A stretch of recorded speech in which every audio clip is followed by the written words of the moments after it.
Hey everybody, welcome back to Hermione Reads Comics. I'm Hermione, and I read comics. Alright, so I was on YouTube, which should not be a safe place for me, and there was a short in which Batman gets bitten by a werewolf, and immediately, I was like, I gotta check this out. So I went on to Libby. They didn't have it. I went on to Amazon. They have it, but they don't have it as unlimited. For you can read for free. You have to pay for it, which I'm cool with that. My big issue with buying comics on Amazon is that they don't tell you before you buy it that this is how much the tax is going to be. I ended up having to borrow a little bit from my savings to cover the cost of the shipping, the tax, and it worked. I actually got Batman Full Moon, issue number 1. Now, I am not well versed in the history of Batman battling a werewolf. I know that during the 90s, when you had the heavy censorship, unlike today where you don't have that anymore,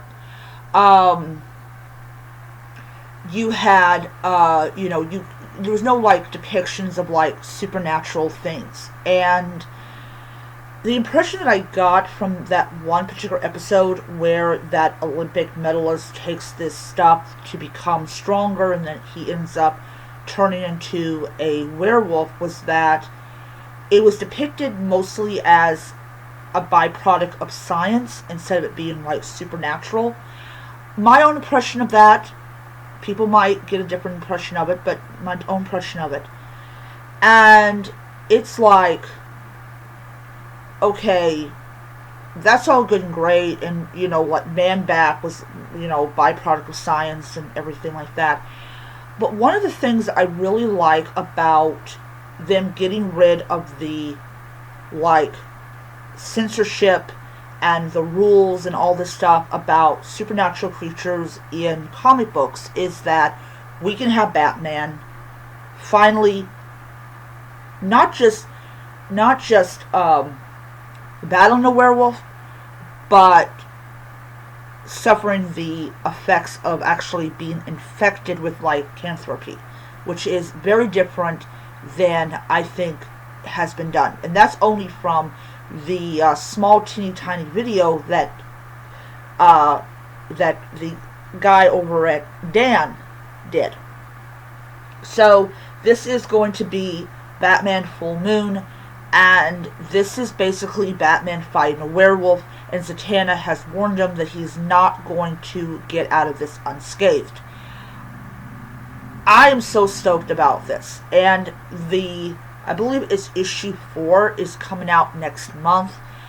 I'm going to read issues like this 1, 2, and 3 to get ready for issue number 4. I've already pre-ordered issue number 4. I'm going to make sure that I've got money for issue 4. So, I'm actually going to put some money on an Amazon gift card, because when they try to take the money out, they're going to see, oh yeah, there's money on a gift card. It's enough money for the comic book. Gonna get it. This is another huge reason that I got the Kindle Color Soft, because I want to be able to sit here and read my comics and everything. So this is going to be really stoked. I will say though that the first time that I attempted to get this comic, I was I think it was 9 cents short, and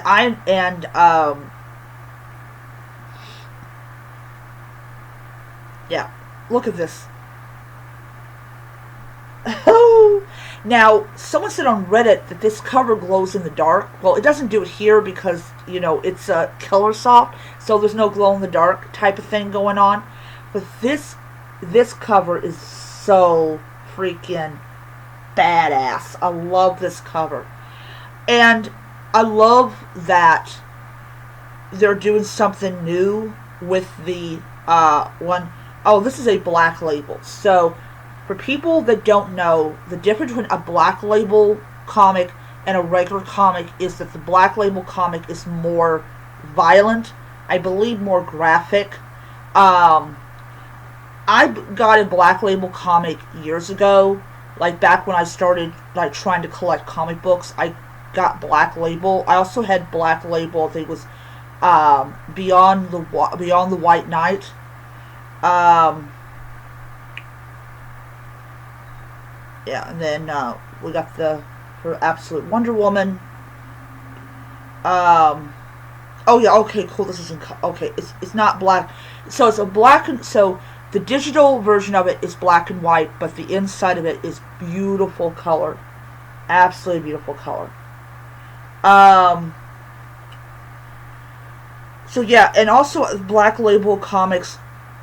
I'm trying to think, I'm trying to remember. I don't because it's been a long while since I've had a Black Label comic, but I think they're a little bit more thicker than your regular comics. I don't know, but they are. But I know that Black Label comics are a little bit more expensive. Sorry for my list. Than regular comics. But as I said, I like what they do. I like that they introduce these characters to different situations that they would not have been able to do back in the 90s. And that is so great. It really is. I really, really love that. So yeah, I'm going to read this comic today, and I will come back later on with a review of the comic to let you guys know how I liked it. Hopefully, hopefully it won't. Take it back. I'll probably go ahead and tell you spoilers because that's what I do. All right, I will see you later on.